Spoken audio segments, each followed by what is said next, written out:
Hello friends, welcome back to Happy Students YouTube channel. So, போன ரெண்டு வீடியோவில் நாம் ஒரு காம்பனண்ட் ரொம்ப முக்கியமாக பார்த்துக்கிட்டே இருக்கோம், அதாவது டைம் டாட் டெல்டா டைம் அப்படின்னு சொல்லக்கூடியது.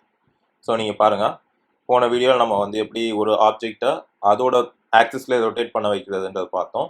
அதுக்கு அடுத்து நம்ம எப்படி ஒரு ஆப்ஜெக்டை இன்னொரு ஆப்ஜெக்டை பேஸ் பண்ணி ரொட்டேட் பண்ண வைக்கிறது அப்படிங்கிறதையும் பார்த்தோம்.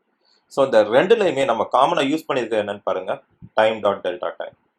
நாம் யூஸ் பண்ணியிருக்கிறது என்னமோ ஸ்பீடுக்கு வந்து ரொட்டேஷன் ரேட் அப்படிங்கிறது தான் இந்த 10f அப்படிங்கக்கூடிய இந்த வேரியபிள். ஆனால் ரெண்டுலேயுமே நம்ம அதை டைம் டாட் டெல்டா டைம் கூட மல்டிப்ளை பண்ணியிருக்கோம்.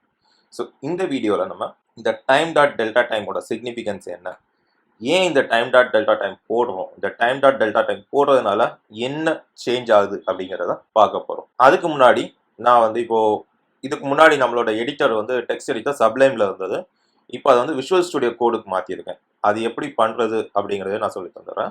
ஸோ நீங்கள் யூனிட்டி போனீங்கன்னா இங்கே ப்ரிஃபரன்சஸ் இருக்கும். நீங்கள் விண்டோஸ் யூஸ் பண்ணுறதா இருந்தால் ஃபைல்ஸுக்கு கீழே ப்ரிஃபரன்சஸ் இருக்கும். இது மேக் அப்படின்றதால யூனிட்டி கீழே ப்ரிஃபரன்சஸ் இருக்குது. ப்ரிஃபரன்சஸ் கிளிக் பண்ணிங்கன்னா உங்களுக்கு இந்த விண்டோ ஓப்பன் ஆகும். இதில் எக்ஸ்டர்னல் டூல்ஸ் அப்படின்னு நீங்கள் சூஸ் பண்ணிவிட்டு உங்களுக்கு எந்த டூல் உங்களுக்கு ஃபேவரபுளாக இருக்கோ அதை சூஸ் பண்ணிக்கலாம். நான் விஷுவல் ஸ்டுடியோ எனக்கு ஃபேவரபுளாக இருக்குது, சூஸ் பண்ணியிருக்கேன். விஷுவல் ஸ்டுடியோ சூஸ் பண்ணுறதுக்கு ரீசன் என்ன அப்படின்னா, இதில் வந்து யூனிட்டிக்கு தேவையான ஆட்டோ கம்ப்ளீஷன்ஸ் நிறையவே இருக்கும். ஸோ இப்போ நான் கன்சோல் டாட் அப்படின்னு அடிக்கிறேன்னா அதுவே எனக்கு வந்து தேவையான ஆட்டோ கம்ப்ளீஷன் யூனிட்டிக்கு ஏற்ற மாதிரி கொடுத்துரும். இதுவே நான் சப்ளைம் எடிட்டராக இருந்தது அப்படின்னா எனக்கு யூனிட்டிக்கு தேவையான மாதிரி கொடுக்காது. அதனால் வந்து நான் வந்து இங்கே விஷுவல் ஸ்டுடியோ கோட் யூஸ் பண்ணியிருக்கேன். இதுவும் ஃப்ரீ தான். சம்டைம்ஸ் உங்களுக்கு என்ன ஆகும் அப்படின்னா, நீங்கள் விஷுவல் ஸ்டுடியோ செட் பண்ணிவிட்டு ஸ்கிரிப்ட் ஓப்பன் பண்ண ட்ரை பண்ணும்போது மோனோ அப்படிங்கக்கூடிய ஒரு பேக்கேஜை வந்து டவுன்லோட் பண்ணி இன்ஸ்டால் பண்ண சொல்லும். பிரச்சனை எல்லாம் பண்ணிக்கோங்க. அது பண்ணிவிட்டு உங்களுடைய மைக்ரோசாஃப்ட் அக்கௌண்ட் வச்சு லாகின் பண்ணிட்டீங்க அப்படின்னா உங்களுக்கு விஎஸ் கோடு வந்து ரன் ஆகும். ஸோ இது வந்து ஆக்சுவலி விஷுவல் ஸ்டுடியோ, விஎஸ் கோடு இல்லை, இது விஷுவல் ஸ்டுடியோ. ஸோ விஷுவல் ஸ்டுடியோவில் ப்ரோக்ராம் பண்ணுறது கொஞ்சம் ஈஸியாக இருக்கும் மற்ற டெவலப்பிங் என்விரான்மெண்ட்டை விட.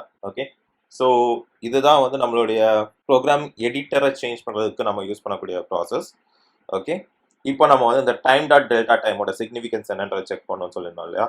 ஸோ அதை நம்ம எப்படின்றத பார்க்கலாம். ஸோ இதில் பார்த்தீங்கன்னா இப்போ வந்து ரொட்டேஷன் நம்ம கொடுத்துருக்கோம். நான் இதை வந்து இப்போ ஃபார்வர்ட் கொடுத்துக்கிறேன். ஸோ பார்த்தீங்களா, எனக்கு வந்து ஆட்டோமேட்டிக்காக அதுவே கொடுத்துருச்சு. ஸோ இதில் வந்து நான் அந்த டைம் டாட் டெல்டா டைமை வந்து நான் டெலீட் பண்ணிடுறேன். ஸோ இதை நான் சேவ் பண்ணியிருக்கேன். சேவ் பண்ணி இப்போ நான் இதை ரன் பண்ணேன் அப்படின்னா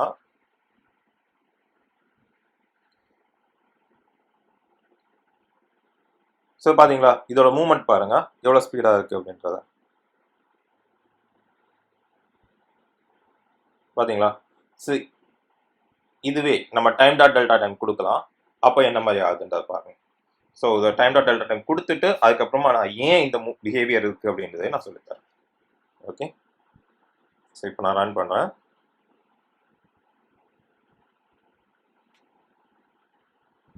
பார்த்தீங்களா, இதோட பிஹேவியர் எவ்வளோ ஸ்மூத்தாக போகுதுன்றது பாருங்க. ஓகே, ஸோ இப்போது ஏன் அப்படின்றத நான் சொல்லித்தரேன். அதுக்கு முன்னாடி நம்ம இந்த வாய்ட் ஸ்டார்ட் வாய்ட் அப்டேட் இந்த ரெண்டையும் பற்றி கொஞ்சம் டீப்பாக தெரிஞ்சுக்கணும். ஸோ நான் முன்னாடியே சொல்லியிருக்கேன், இந்த வாய்ட் ஸ்டார்ட் அப்படிங்கிறது ஒரே ஒரு தடவை தான் எக்ஸிக்யூட் ஆகும். பட் இந்த வாய்ட் அப்டேட் அப்படிங்கிறது ஒவ்வொரு ஃப்ரேமுக்கும் எக்ஸிக்யூட் ஆகும்.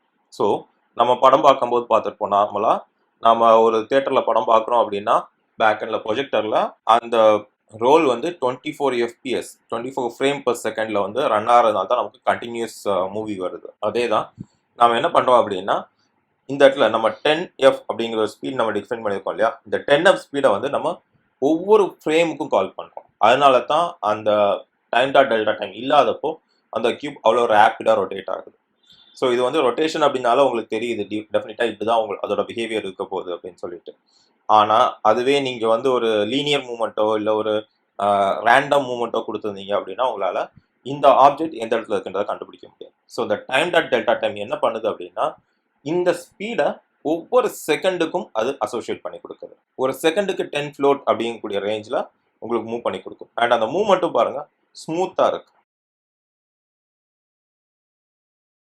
ஸ்மூத் மூவ்மெண்ட் ஒவ்வொரு செகண்டுக்கும் நமக்கு வந்து இங்கே எக்ஸிக்யூட் ஆகுது. ஸோ இதுதான் வந்து இந்த டைம் டாட் டெல்டா டைமுக்குள்ள ஒரு பெரிய சிக்னிஃபிகன்ஸ்.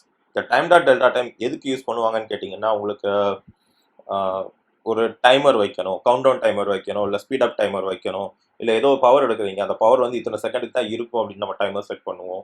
ஸோ இல்லை லேப்போடைய டைமிங் கால்குலேட் பண்ணுறதுக்கு, செஷனோட, ஸோ இந்த மாதிரி நிறைய விஷயங்களுக்கு இந்த Time.Delta Time யூஸ் பண்ணுவோம். ஸோ நம்மளோட ரியல் டைம் கால்குலேஷனுக்கு நம்ம கேமில் செட் பண்ணோம் அப்படின்னா நம்ம கொடுத்துக்கக்கூடிய வேல்யூவை Time.Delta Time கூட மல்டிப்ளை பண்ணோம் அப்படின்னா அது செகண்ட்ஸ் பேஸில் ரன் ஆகும். இதுதான் Time.Delta Time உடைய சிக்னிஃபிகன்ஸ். ஸோ அடுத்த வீடியோவில் நம்ம எப்படி ஒரு டைமர் செட் பண்ணுறது அப்படிங்கிறத பார்க்கலாம். தேங்க்யூ.